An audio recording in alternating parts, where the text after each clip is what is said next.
If you're playing me, keep it on the low. I'm so off with the snaps right now. Welcome back to another ANEZMIND. Nah, I was trying to do like a dark, ominous kind of tone. It wasn't working. I don't think it fits this channel.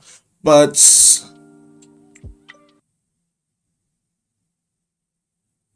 oh no, I'm playing. Welcome back to another Easy Mind reaction, guys. Today we are reacting to the channel. See, I still haven't gotten that mouse pad, guys, but still working with the book. Vsauce 2. Maybe there's a 1. I've heard of Vsauce the channel before. I don't really know if there's much I can really say about him though, or the guy who runs this channel. Let's see. The title of the video is "The Problem with Talking to People." I got a lot of problems. I mean, when I say that, I mean I can point out a lot of problems with talking. Oh, I got some notifications up there. I'm not gonna check it right now. I got one notification. Is that another subscriber? Let's hope it is. Let's read the description. If you can't trust yourself, then who? Oh, if you can't trust yourself, then who can trust you? That's not what it says. But we're gonna act like that's what it says. Well, everyone and no one. The paradox of self-reporting and all manners of data collection, from basic census information to detailed stats about crime, makes it difficult for us to understand the problems we need to solve. Is it best to design experiments and carefully code datasets to observe the information we need? Should we rely solely on testimony directly from people involved and then trust that their answers are correct? Is the right answer a blend of the two? The truth is that my fault, I looked away for a quick second and lost where I was. The truth is that they all have serious problems that lead us down the wrong path for making sense of social behavior. But if they're all awful, how can it possibly be useful to employ every strategy together? To understand crime, we need to measure crime. To measure crime, we need to understand people. And all of it relies on a deep knowledge of individuals who employ malevolence. I'm about to say malevolence. Do some people pronounce it like who employ malevolence, who are victims of flawed and biased systems, or who are just plain wrong in good faith. In a way, it's hopeless. But in a morass of human social behavior, we need. I'm just making up words at this point. We manage to progress.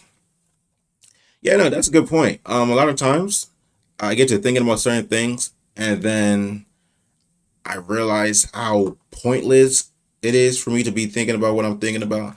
I think, exploration of self, I say so many times, it's fulfilling. It feels like I'm doing something. Man, maybe I'm doing nothing. Maybe the thing everyone is doing in life, whatever career they're undertaking, maybe there's 0 points as to why they're doing it, but it makes them feel fulfilled. It makes them feel important, worthy. Worthy is not the word. Worthful. Worthful is not a word, but it gives them some sense of meaning. Anyways, 11-minute video, 11 minutes 30 seconds. Let's get right into it. Make sure we ain't. Ooh, you know what?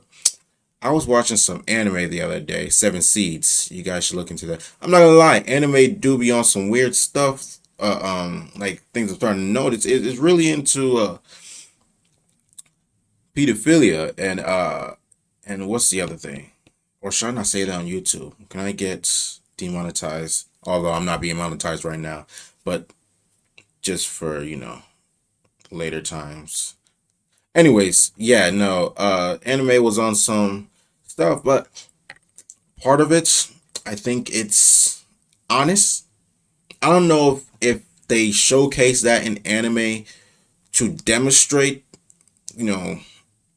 specific parts of human nature and, to be honest in the portrayal, or that's just something they, take part in. And I don't know all too much, but that's besides the point. That's not what we're reacting to today. I be combining words together. That's what I realize when I talk.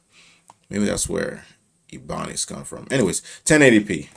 I took forever to click on that. Let's get into the video, guys. Vsauce, Kevin here. What's When good? KGB chairman Yuri Andropov was conducting a job interview, the man said, "Let me tell you about myself."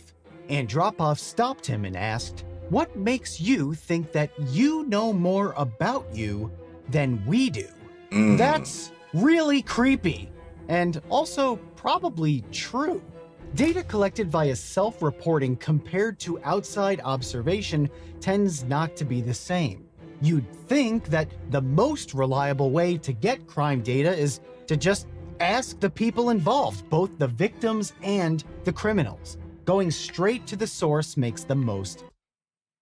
I'm just noticing the music in the background. Am I gonna get copyrighted? I've been getting a lot of copyright claims because of the music other people put in their videos, and that's a bit of a problem. But hopefully, this video doesn't get copyrighted. But anyway, yeah, no, that's actually interesting to think about because so often I was just talking to another friend of mine. And he thinks I think too much or I'm concerned too much about other people's perspective on me. And I think maybe he thought I was, you know, so concerned about their perspective because I was trying to be something or appear in such a way in their eyes. But I think me personally, like I just, care so much or concerned with it so much because it's for my own, satisfaction. I just like to know that the way in which I think about myself, the way in which I look to portray myself, is similar. It corresponds to the perspective of other people. And it's not so much about like which I think he was trying to get at, pleasing other people and, trying to, you know, be the good guy or act right or, act accordingly. It was just a matter of,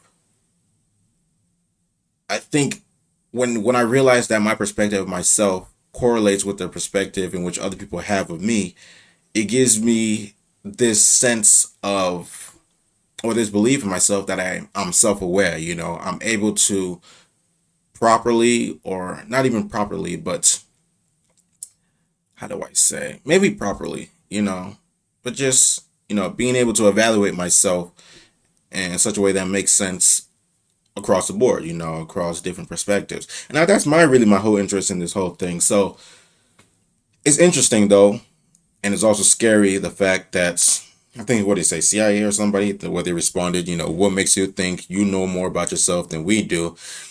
And I seen on TikTok a lot of times, when you're creating content or, you're showing yourself to the camera, a lot of times people who are watching you would pick up on things that you yourself never picked up on before, and they'll let you know about things. And like one creator was talking about it, he was like, I started becoming insecure about things I would have never thought to be insecure about because other people pointed it out.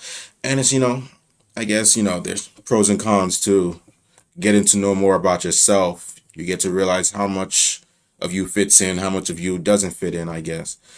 But yeah, interesting. Please don't get copyrighted. I'm just saying that right now. I need a mouse pad. And the criminals. Going straight to the source makes the most sense, right? Wrong. Wrong. Because wrong. not only can we not trust you, you can't trust you. Oh, man. Analyzing crimes, criminals, and victims is rife with problems. It's a running theme in my videos. The worst math ever used in court shows how probability can be twisted and misapplied to be flat out wrong. And the Sally Clark video showed how that can ruin lives. If you think eyewitness testimony is bulletproof, ask Jennifer Thompson and Ronald Cotton. And if reducing crimes to objective data seems smart, check out the Mad Lib that is the US federal sentencing guidelines or the data-driven monster called CompStat. If getting reliable information from the criminal justice system is too complex, why not make it as simple as possible by collecting data directly from the people involved in the crimes? Let's find out.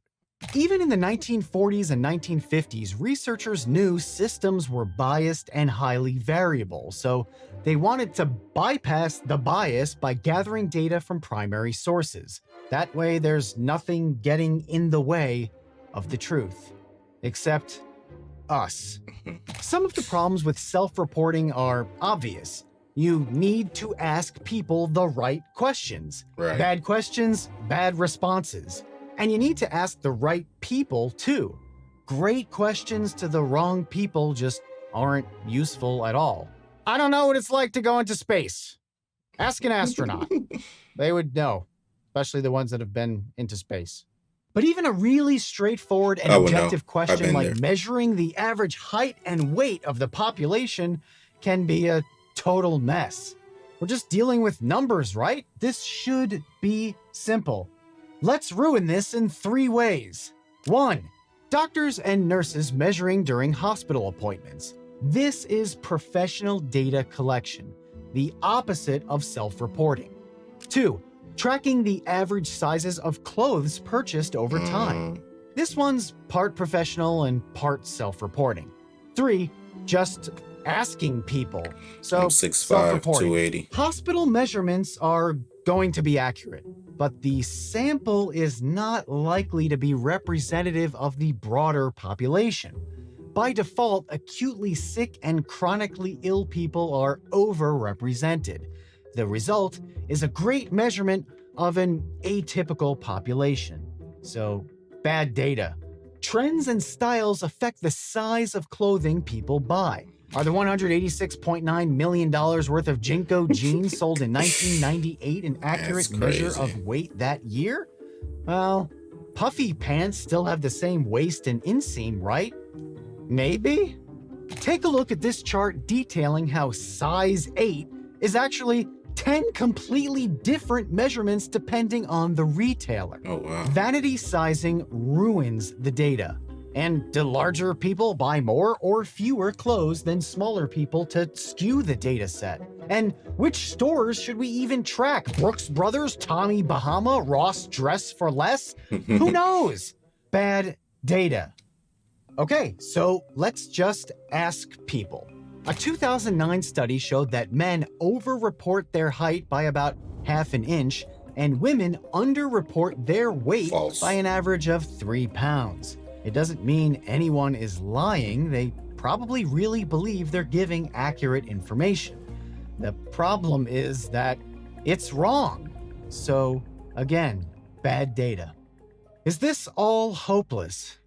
Yeah. Yeah, it's probably hopeless. Right. In 1964, a photographer asked if she could shoot Andy Warhol's Marilyn Monroe paintings. He thought she meant photos, but she pulled out a pistol and fired a shot through Marilyn's forehead. That's it took crazy. 4 minutes for Shot Sage Blue Marilyn to sell for $195 million, which happened as $9 trillion was wiped from the stock market and inflation ran rampant. Morgan Stanley reports that the average fine art piece is selling for 26% more at auction compared to last year. Because art has some unique qualities as an investment. You can buy shares in works from great artists from Banksy to Picasso with Masterworks. They have over 500,000 members because they've gotten results, like a sale in October that netted a 21.5% return for its investors. As a result, demand for Masterworks is so high that there's a... Is this an ad? Bro. This gotta be an ad. Man, that junk was, hey, fooled me. waitlist. Just for the heck, but you I'm can gonna just skip it finish by it. clicking the link in the Yeah, description yeah, for it's an ad. priority It's an ad. access and do every bit of research you can. All investments carry risk, so be smart about it. Go to masterworks.art/vsauce2, and thanks to Masterworks for sponsoring this video. James Short and Ivan Nye sensed they were getting misleading and incomplete crime data in the 1950s, and they were. They recognized that criminals can manipulate to sway the tone of interviews, so they threw in questions to expose over or under reporting of delinquency. Like questions about whether criminals had ever disobeyed their parents or ever lied. Unrealistic answers like claiming you've never once lied to your parents presented an image of manipulative overconformity, so those respondents were excluded. So if you know data is routinely unreliable, at least you can filter out the very worst of it. The thing is, most people do try hard to be accurate, but their own worldview and the limits of language can dramatically skew the results. Let's use some of Short and Nye's real self-reporting questions to generate some bad data. Have you ever had a fist fight with one person? Well, what does that mean exactly? Does horsing around with a sibling that gets out of hand constitute a fist fight? Are we talking competitive combat in a kumite, or instigating or defending yourself in a violent altercation? Those are all pretty different fist fights.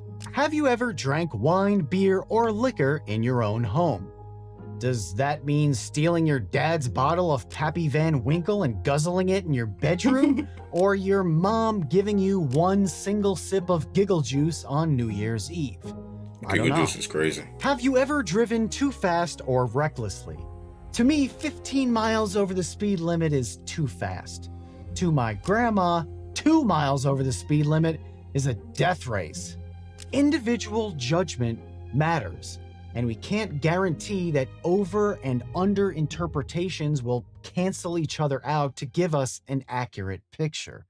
Probably the most obvious problem with self-reporting is that people lie, especially as the behavior to which they'd be admitting, even anonymously, becomes more serious. You're more likely to admit to swiping a sip of wine than overtaking an international drug trafficking syndicate. But occasionally, self-reporting gives us a nugget of extremely valuable truth. In 1978, the Rand Corporation conducted surveys of inmates in California penitentiaries to assess their levels of criminal behavior prior to their incarceration. Inmates were asked how many times per year they committed each of the following crimes, and they got a median value: burglary, robbery, assault, theft, forgery and credit card fraud, and all crimes except drug dealing. We'll say that someone at the 50th percentile of crime frequency for each of these offenses represents the average criminal. But what about the criminals at the 90th percentile, the very worst ones? Burglary 232, robbery 87, assault 13, theft 425, forgery and credit card fraud 206, fraud 258, all crimes except drug dealing 605. 605. 8 thefts a year is fewer than 1 a month. 425 is more than 1 a day. The differences here range from about 5 times more crime, like assault, to 50 times more on thefts and fraud. Even if the median inmate underreported his crimes and the top 10% worst criminals overreported because they were bragging, the data reveals a substantial gap we didn't know existed. I'm not gonna lie. I'm quite confused about all of this. I'm not sure I'm reading the data correct. Let's see. Number per year median.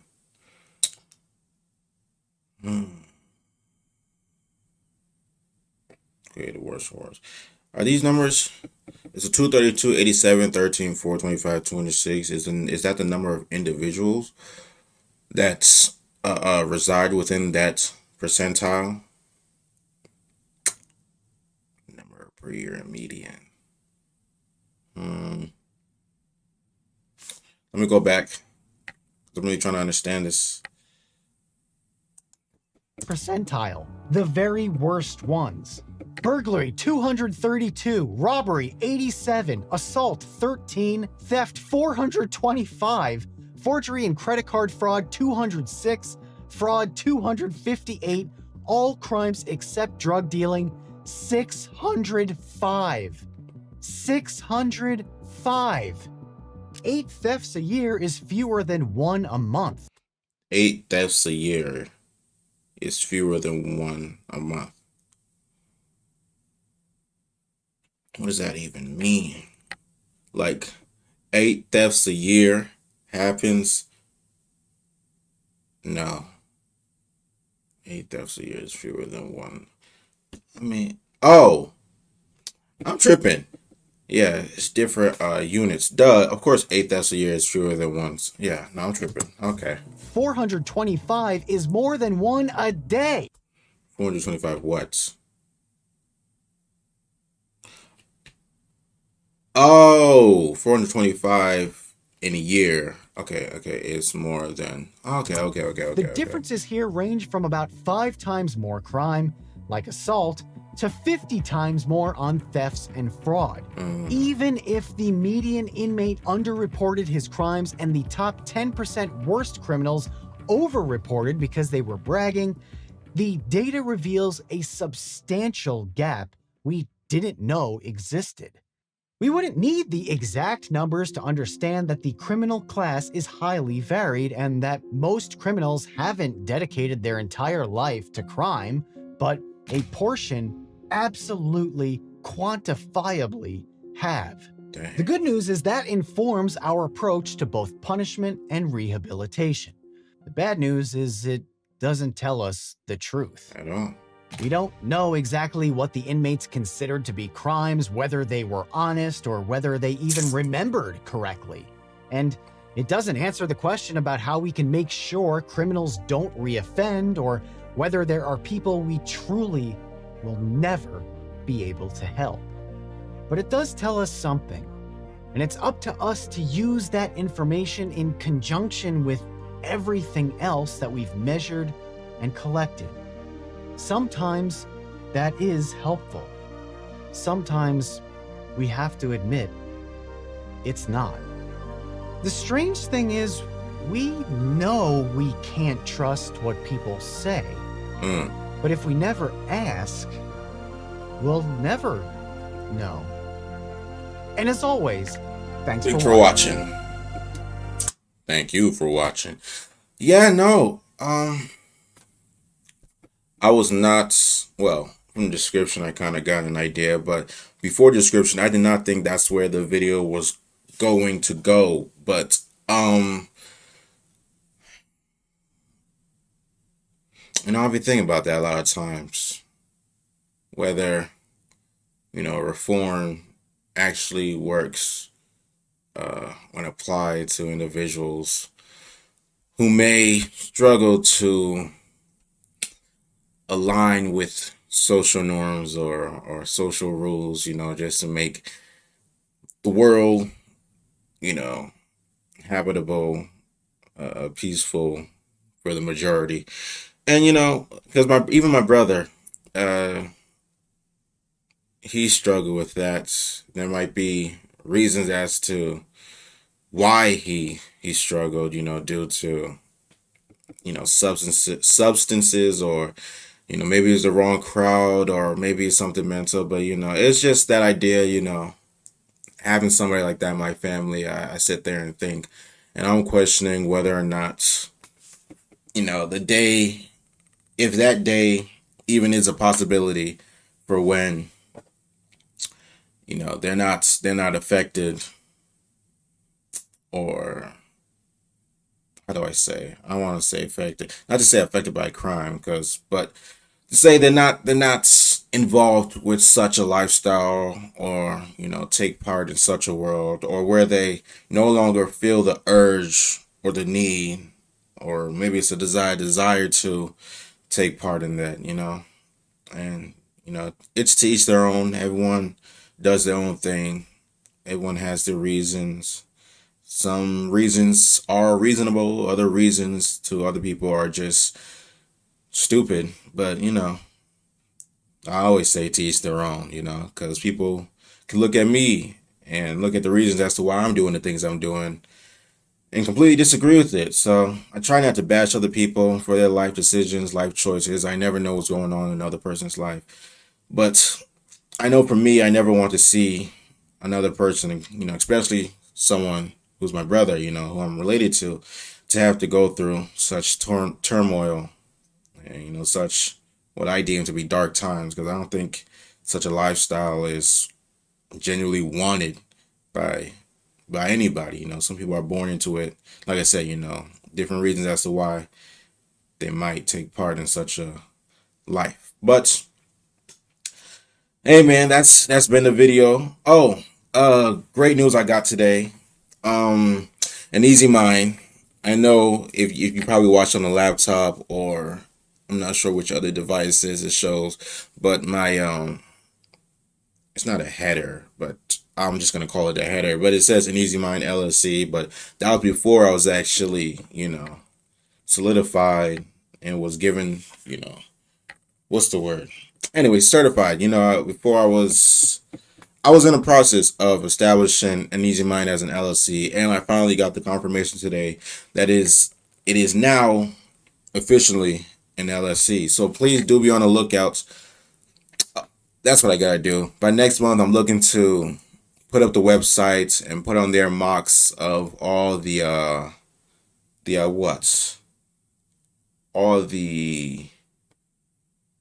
what am I talking about? The merchandise. I'm tripping. But yeah, all the different merchandise which I'll be selling, that will be in ties to An Easy Mind. I have a cup, but I'm too lazy right now. I don't feel like going to pick it up, but I'll be selling cups, mugs, shirts, sweaters. I'm not sure how quickly I'll be able to get into clothing, but I know the cups and the mugs and all those other good things will be available once the site is up. So please do be on the lookout for that. A lot of things are coming together. Getting prepared for 2023. So I'm excited. Can't wait to see what the year has in store for me, for us, for the culture. But yeah, great video, Vsauce 2. Make sure to leave a like. Make sure to turn on post notifications. Make sure to hit the subscribe button. But as always, if you're not going to do any of that, at the very least, please do leave a comment. I would love to have a conversation with you guys.